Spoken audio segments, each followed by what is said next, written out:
హైదరాబాద్ చుట్టూ మరో కొత్త గ్రోత్ స్టోరీకి తెరలేస్తోందా? ఇన్నాళ్లు నిర్మాణాలకు ఆంక్షలతో ఉన్న భారీ భూభాగం ఇక భవిష్యత్తులో నగరానికి మరో గ్రీన్ గ్రోత్ కారిడార్ గా మారబోతోందా? 111 జీవో పరిధిలో 1.32 లక్షల ఎకరాలు, 84 గ్రామాలు, 40% వరకు నియంత్రిత నిర్మాణాలు, 60% గ్రీనరీ, రోడ్లు, ఓపెన్ స్పేసులు. అయితే ఇది పూర్తి స్థాయి కాంక్రీట్ డెవలప్మెంట్ కాదు. భారీ అపార్ట్మెంట్ టవర్లకు బదులుగా లో డెన్సిటీ హౌసింగ్, విల్లా కమ్యూనిటీలు, గ్రీన్ బిల్డింగ్స్, మరోవైపు జీరో లిక్విడ్ డిశ్చార్జ్ క్యాచ్మెంట్ ఏరియాలు పరిరక్షణ. అసలు 111 ప్రాంతానికి రాబోయే కొత్త డెవలప్మెంట్ మోడల్ ఏంటి? 111 జీవో పరిధిలో కొత్త గ్రీన్ సిటీ 1.32 లక్షల ఎకరాల్లో నియంత్రిత అభివృద్ధి, 84 గ్రామాలపై కొత్త డెవలప్మెంట్ ప్లాన్, 40% నిర్మాణాలు, 60% గ్రీనరీ, రోడ్లు, ఓపెన్ స్పేస్లు. తొలుత 6 నుంచి 8 గ్రామాల్లో pilot development, catchment, non catchment ఆధారంగా అనుమతులు, వర్షపు నీటి కాల్వలకు జియో ట్యాగింగ్, హై రైజులకు బదులు లో డెన్సిటీ ప్రాజెక్టులు, విల్లాలు, గ్రీన్ బిల్డింగ్స్, రిసార్టులకు ప్రాధాన్యం. ఉస్మాన్ సాగర్, హిమాయత్ సాగర్ పరిరక్షణే కీలకం. కాలుష్యకారక పరిశ్రమలకు కొనసాగనున్న నియంత్రణ. 111 ప్రాంతంలో రియల్ ఎస్టేట్ కు కొత్త అవకాశాలు. జోనింగ్ మాస్టర్ ప్లాన్ తోనే భవిష్యత్ అభివృద్ధి. హైదరాబాద్ కు మరో గ్రీన్ గ్రోత్ కారిడార్. హైదరాబాద్ నగర విస్తరణతో పాటు శివారు ప్రాంతాల్లో భూముల విలువలు, అభివృద్ధి అవకాశాలు వేగంగా మారుతున్నాయి. అదే సమయంలో ఉస్మాన్ సాగర్, హిమాయత్ సాగర్ జలాశయాల పరిరక్షణ కోసం 1996లో తీసుకొచ్చిన 111 జీవో పరిధిలోని ప్రాంతాలు ఇప్పటి వరకు నిర్మాణ ఆంక్షలతో ఉన్నాయి. ఈ పరిధిలో సుమారు 1.32 లక్షల ఎకరాలు, 84 గ్రామాలు ఉన్నట్లు ప్రభుత్వ రికార్డులు పేర్కొంటున్నాయి. ఇప్పుడు ఈ ప్రాంతాలను పూర్తిగా కాంక్రీట్ జంగిల్లా మార్చకుండా పర్యావరణ పరిరక్షణతో కూడిన నియంత్రిత అభివృద్ధి మోడల్పై చర్చ జరుగుతోంది.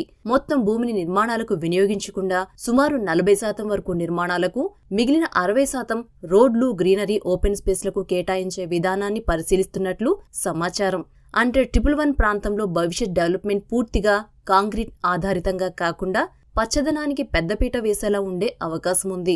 84 గ్రామాల పరిధిలో ఒకేసారి పెద్ద ఎత్తున నిర్మాణాలకు అనుమతులు ఇవ్వకుండా తొలి దశలో ఓఆర్ఆర్ లోపల ఉన్న 6 నుంచి 8 గ్రామాల్లో పరిమిత స్థాయిలో అభివృద్ధికి అవకాశం కల్పించాలనే ప్రతిపాదన కీలకంగా మారింది.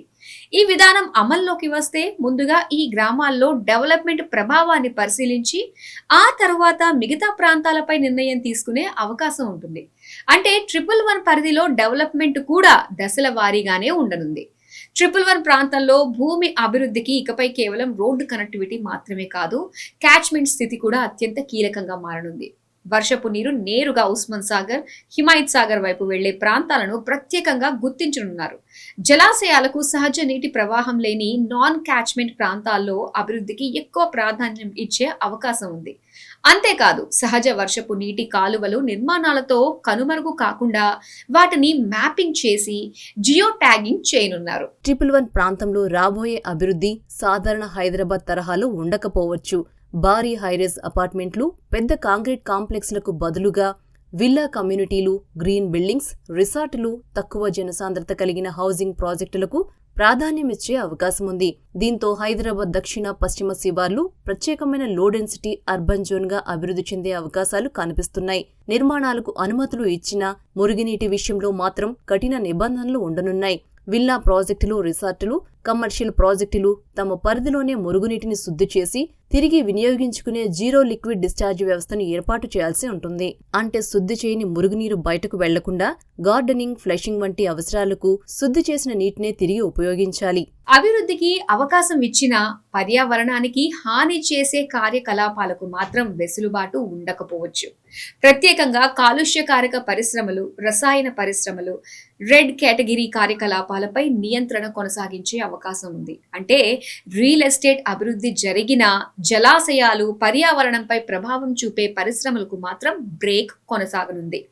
111 ప్రాంతంలో స్పష్టమైన జోనింగ్ మాస్టర్ ప్లాన్ అమల్లోకి వస్తే ఇప్పటి వరకు పరిమితంగా ఉన్న భారీ భూభాగం హైదరాబాద్ రియల్ ఎస్టేట్ మ్యాప్లోకి వచ్చే అవకాశం ఉంది. అయితే 111 జీవో ఆంక్షలు తొలగాయి.